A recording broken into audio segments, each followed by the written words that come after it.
नमस्कार, सोशल संवाद में स्वागत है। मैं शशिभूषण और आज का मुद्दा यह है कि पेशा सरना धर्म कोड की मांग अब धर्मांतरण के पर आकर रुक गई है और बात झारखंड में आदिवासियों की धर्मांतरण पर होने लगी है। और ये बात बीजेपी और कांग्रेस दोनों तरफ से हो रही है।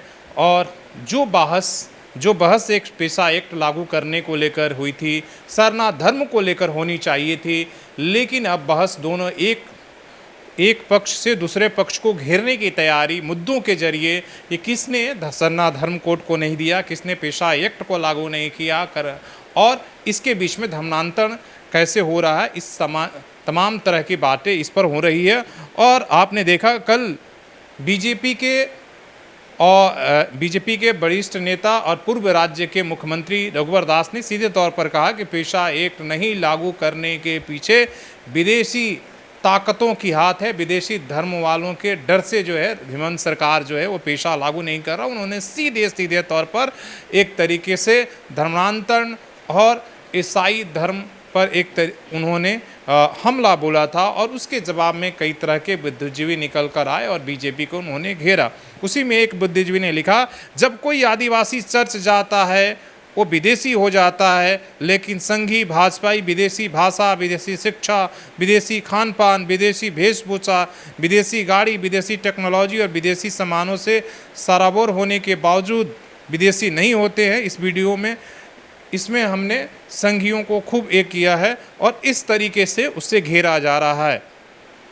बाबूलाल मरांडी ने प्रेस कॉन्फ्रेंस कर जो है उन्होंने भी कहा है कि देखिए, सरना धर्म कोड की मांग करने वाली जो कांग्रेस और जेएमएम की सरकार है वो एक तरीके से मुद्दों से भरमाने की बात कर रही है और हटाने की बात कर रही है। लेकिन अगर कांग्रेस को इतना ही सरना धर्म की चिंता थी तो 2014 में क्यों उन्होंने नकार दिया, क्यों उस समय कहा कि ये मांग ही अनुचित है और इसे नहीं होना चाहिए, और आज वो सरना धर्म कोड की मांग कर रहे हैं। वो कह रहे हैं कि प्रदेश में झामुमो कांग्रेस सरना धर्म कोड के नाम पर राजनीतिक रोटियां सेकने का काम कर रहे हैं। आंकड़ों के अनुसार झारखंड में आदिवासी समाज के लगभग 15% से अधिक आबादी ईसाई धर्म अपना चुकी है। साजिश के तहत आदिवासी समाज का धर्मांतरण कराया जा रहा है। यदि झामुमो कांग्रेस की सरकार आदिवासी हितों के प्रति गंभीर है तो सर्वप्रथम धर्मांतरण पर रोक लगाए। तो एक तरीके से जहां आप देख रहे हैं कि पेशा और सरना धर्म को लेकर सरना धर्म कोड को लेकर, हालांकि पेशा एक तो राज्य सरकार को लागू करना है और इसको लेकर लगातार बीजेपी जो है उस पर हमलावर है और उसके काट में कहीं ना कहीं कांग्रेस और जेएमएम जो है उन्होंने सरना धर्म कोड को लेकर आया है। और उनकी मांग ये है कि जातीय जनगणना से पहले आप जो फॉर्म है उसमें सरना धर्म कोड को भी जोड़ा जाए। 6 धर्म का पहले से उसमें कॉलम है, 7वें धर्म के रूप में आप आदिवासियों का कोड बनाएं और उसकी मान्यता दे जो पहले से चली आ रही है। और उस बीजेपी इसके जरिए पेशा एक्ट को लेकर हमलावर हो गई है, वो धर्मांतरण को लेकर मुद्दे को लेकर आई है कि देखिए किस तरीके से इनके छत्र छाये में धर्मांतरण यहाँ पर हो रहा है। जैसे हमने आपको एक और बीजेपी के नेता और पूर्व जो है सीएम चंपई सोरेन हैं, उन्होंने भी एक तरीके से घेरा है। कह रहे हैं कि सरना धर्म कोड के नाम पर राजनीति करने का ड्रामा कर रही कांग्रेस को कोई याद दिलाए कि अंग्रेजों के ज़माने से चले आ रहे आदिवासी धर्म कोड को 1961 में कांग्रेस की सरकार ही हटाया था। क्यों ये लोग भूल चुके हैं कि कांग्रेस के नेतृत्व वाली यूपीए सरकार 2014 के में सरना धर्म कोड की मांग को अव्यवहारिक बताते हुए ठुकरा दिया था, लेकिन अब इन्हें राजनीति करनी है। झारखंड आंदोलन के दौरान कई बार आदिवासियों पर उन्होंने गोली चलवाया। फिर उन्होंने डाटा के अनुसार यहाँ कहा है कि एक और इन्होंने कि भाई जब बाबा कार्तिक जो है वो डिलिस्टिंग की मांग लेकर सन 1967 में जब महान आदिवासी नेता बाबा कार्तिक उरांव धर्मांतरित हो चुके लोगों को डिलिस्टिंग विधेयक लेकर आए थे, तब संसदीय समिति की अनुशंसा तथा 348 सांसदों के लिखित समर्थन के बावजूद कांग्रेस के तत्कालीन सरकार ने उस बिल को रोक दिया। अगर वो बिल पास हो गया होता तो आज आदिवासी समाज काफ़ी बेहतर स्थिति में होता और धर्मांतरण नहीं होता। तो बीजेपी एक तरीके से जो सरना धर्म कोड को लेकर केंद्र सरकार को बीजेपी को घेरने की कोशिश हो रही है, तो बीजेपी अब जो है कांग्रेस को उसी के जरिए जो है वो पेशा एक्ट के जरिए, धर्मांतरण के जरिए घेरने की कोशिश हो रही है। तो कहना ये था कि जो बहस पेशा एक्ट और सरना धर्म कोड के लेकर होना चाहिए वो धर्मांतरण पर आ गई है, और उसमें कई जो है लोग, बुद्धिजीवी, राजनेता सभी कूद गए। उसी पर हम बातचीत करेंगे और हमारे साथ हमारे वरिष्ठ सहयोगी कृपाशंकर जी हैं। सवाल यही है कि आप तमाम, हमने इतना लंबा चौड़ा सबके बयान पढ़कर बताया, रघुवर दास जी, बाबूलाल मरांडी, जेएमएम के तरफ से भी लगातार हमले हो रहे हैं, कांग्रेस के तरफ से लगातार आपने देखा राज्य भवन घेराव हुआ, जेएमएम ने भवन की घेराव किया, राज्यपाल को ज्ञापन सौंपा गया। इस पूरी राजनीति और बहस को कहाँ तक और कैसे आप देख रहे हैं कि क्या सिर्फ एक दूसरे को घेरने की कोशिश हो रही है मुद्दों के जरिए, या सिर्फ मुद्दों पर सचमुच में ये पार्टियां सीरियस दिख रही हैं?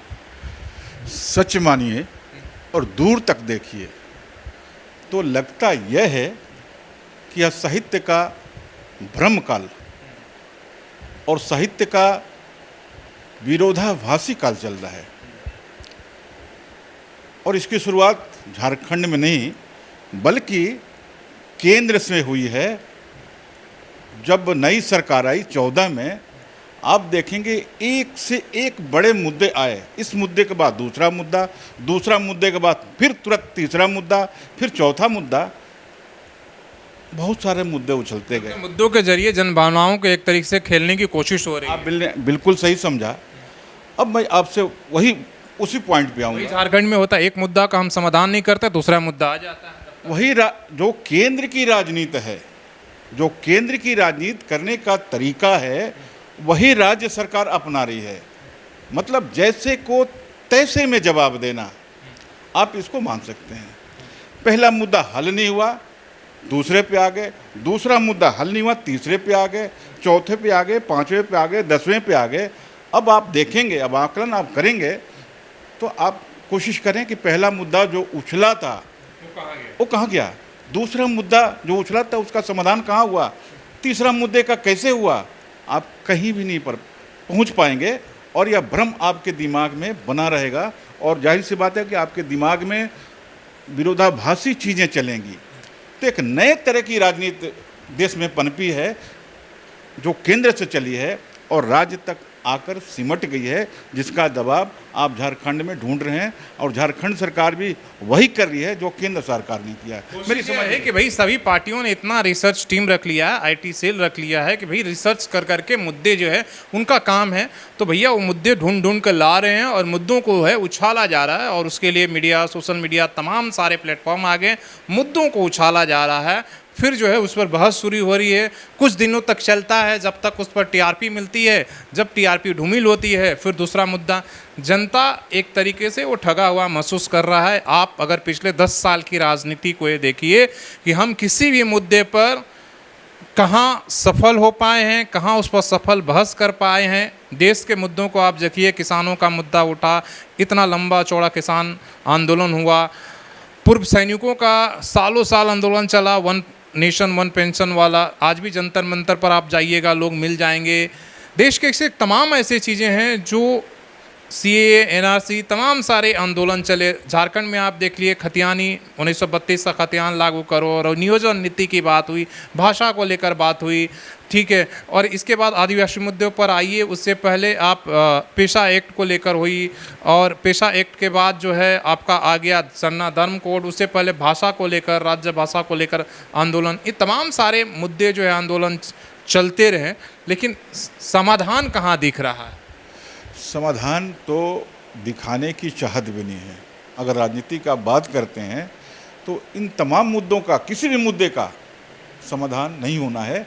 और छोटी सी बात कहें जो बड़ी सी बात होगी, और छोटी सी शब्दों में ही कहेंगे, इसको आप टाइम पास मान लीजिए। ये राजनीति का टाइम पास चल रहा है कि आप सेशन को पूरा करें, 5 साल पूरा करें और जनता को भरमाए रखें। लास्ट 5 साल के में कुछ घोषणा कर दें, यही अभी चल रहा है। फिर अगले लॉलीपॉप, इसलिए कि झारखंड में 2500 शुरू हुआ, महाराष्ट्र में, अभी बिहार में कहा जा रहा है कांग्रेस करेगी, आएंगे तो 2500 रुपये दे देंगे। अगले साल की बिसात बिछा देंगे। घोषणा जो है बिसात कहिए उसको, अगले साल के लिए, अगले सेशन के लिए कबूतरों के लिए दाना डाल देंगे, कैसे चुगना है, कैसे फंसाना है, वही वही हो रही है। बस आपने बिल्कुल स्पष्ट बात कह दी, जो मैं कहना चाहता हूँ आपने कह दी। तो यह समय चल रहा है, ये राजनीति नए तेवर में है। इस राजनीतिक नए तेवर को समझना होगा, तब समस्याएं खुद ब खुद सामने आ जाएंगी। हम 5 सालों में ना सही से एक तरीके से सबसे ज़्यादा बड़ा मुद्दा अगर होना चाहिए था युवाओं का रोज़गार होना चाहिए, लेकिन उन मुद्दे पर हम पूरी तरीके से सफल रहे हैं। देश में भी और राज्य में भी हम सही से रोज़गार नहीं दे पा रहे हैं। लगातार आंकड़े बता रहे हैं कि इतने पद जो है अतिरिक्त है, सभी विभागों में खाली है, मैन पावर की भारी क्राइसिस है। यहाँ तक कि आप ये देख लीजिए कि जो अनुबंध पर रहने वाले उन कर्मियों को भी एक जिस विभाग में आपको जाना है, आप ब्लॉक में चले जाइए, आप म्यूनिसिपल में चले जाइए, आप पंचायत स्तर पर चाहिए, खाली है। तो एक बड़ा काम जो होना था, टीचर की कमी है। आज ही मेरी बात हो रही थी, तो कहते हैं कि सबसे ज़्यादा विधायकों का फ़ोन इसलिए आता है कि हमारे यहाँ हमारे गांव के स्कूल में टीचर नहीं, टीचर दीजिए। बताइए टीचर कौन देगा? सरकार देगा, कोई अधिकारी देगी? ये तो उस पैमाने पर होना चाहिए था, सरकार के स्तर पर होना चाहिए था कि भाई नए टीचरों की बहाली करती तब ना हम प्रतिनियुक्ति या कोई अधिकारी वहाँ पर हम देते। जब टीचर है ही नहीं तो हम दे कहाँ से? लेकिन इन बड़े सवालों पर बातचीत नहीं हो रही है। सिर्फ मुद्दों के जरिए देश में देखा गया कि पिछले 5 या 10 साल से ही हो रहा। हर राज्यों में आप जाइए तो एक मुद्दा खत्म होता है, फिर दूसरा कोई मुद्दा आ जाता है। मुद्दों के जरिए, और मीडिया को भी मज़ा आ रहा है, राजनेताओं की भी मज़ा आ रहा है, जवाबदेही से बच जाना, मुद्दों पर सिर्फ काट ला कर देना, यही तो हो रहा है ना। बिल्कुल, आप इसको कह लीजिए, इस समय कालखंड में आप कह लीजिए कि जो हम नारा दे रहे हैं, जो हम कह रहे हैं, हमारा काम ठीक उसके विपरीत है। हम विकास की बात कर रहे हैं, अब विकास का ग्राफ नापें तो आपको कहीं कुछ नहीं दिखेगा। आप पढ़ाई लिखाई की बात कर रहे हैं, वो पढ़ाई का स्तर आपको नहीं दिखेगा। आप बेटी बचाओ की बात कर रहे हैं, सबसे ज़्यादा बेटियां प्रताड़ित तो इसी काल में हुई हैं। तो मैं आपसे यह कहना चाह रहा हूँ कि जिस नारे को हम उछाल रहे हैं, सरकारी नारे जो राज्य की हो या केंद्र की हो, ठीक उसके विपरीत हम काम कर रहे हैं। मेहनत करने की जरूरत क्या है? अगर नारे के जरिए अगर काम निकल जा रहा है, सवाल वही है कि जो बहस पेशा को लेकर हो रहा था, वही सरना धर्म कोड के लेकर होना चाहिए, लेकिन धर्मांतरण पर आ गया। उससे पहले बांग्लादेशी घुसपैठ था, उस पर भी धर्मांतरण ही है कि एक आंकड़ा ये दिया गया जिससे बाबूलाल मरांडी ने कहा कि 15% जो है आदिवासियों को ईसाई बना दिया गया है। सबसे ज़्यादा कन्वर्सन आदिवासियों का ईसाई समाज में हुआ। हालांकि उनके तरफ से भी कई बुद्धिजीवी आंकड़े देते हैं कि भाई जो हिंदू बने हैं आदिवासी, उन पर तो आप बात नहीं करते हैं, सबसे ज़्यादा तो हिंदू धर्म को मानने वाले हैं। लेकिन दूसरे तीसरे तरफ से कहा जाता है भाई हिंदू धर्म में तो कोई कन्वर्सन का कंसेप्ट नहीं है, आप मानते हैं या नहीं मानते। तो एक लंबी बहस है। क्या सवाल है कि अगर सरकारें सचमुच में कन्वर्सन से या धर्म परिवर्तन से परेशान हैं, तो कानून, सख्त कानून क्यों नहीं बनता कि कोई भी एक तरफ संविधान ने हमें इजाज़त दिया है कि भाई आप अपने चॉइस से धर्म अपना सकते हैं। जिसमें एक मांग और भी है, डिलिस्टिंग, जो खासकर बीजेपी पृष्ठभूमि के लोग हैं वो लगातार इस मांग को कह रहे हैं कि जो लोगों ने आदिवासी धर्म छोड़कर चले गए हैं उनका जो है डिलिस्टिंग होने चाहिए, मतलब उनका आदिवासी का जो आरक्षण का फ़ायदा है वो नहीं मिलना चाहिए। तो ये तमाम सारी बहसें हैं, काफ़ी मुद्दे एक दूसरे से उलझी हुई हैं, जुड़ी हुई हैं, लेकिन इसका समाधान कहीं नहीं दिखता है। और समाधान के हमें नहीं लगता कि कोई उस समाधान चाहता भी है कि समाधान हो या नहीं हो, या मुद्दों को सिर्फ संजोकर रखा जाए कि चुनाव दर चुनाव एक काम आते रहे। बिल्कुल बिल्कुल सही समझा, और यही सत्य और आखिरी सत्य है। यही सत्य है और आखिरी सत्य है। आपको क्या लग रहा है? आप भी अपने कमेंट करके बता सकिए। क्या सरना धर्म कोड और पेशा एक्ट आपको लागू होते दिख रहा है, या फिर जो है हमें अगले चुनाव जो 2029 में होगी उसका इंतज़ार करना होगा? कि हो सकता है फिर चुनाव के साथ चुनावी घोषणा पत्र में सभी पार्टियों का ये सारे मुद्दे हुए फिर से अंकित होंगे कि हम इस मुद्दे के सहारे संघर्ष करेंगे और इसके लिए कटिबद्ध हैं कि अगले चुनाव जीतेंगे तो आपको ये सारा मुद्दा हम देंगे।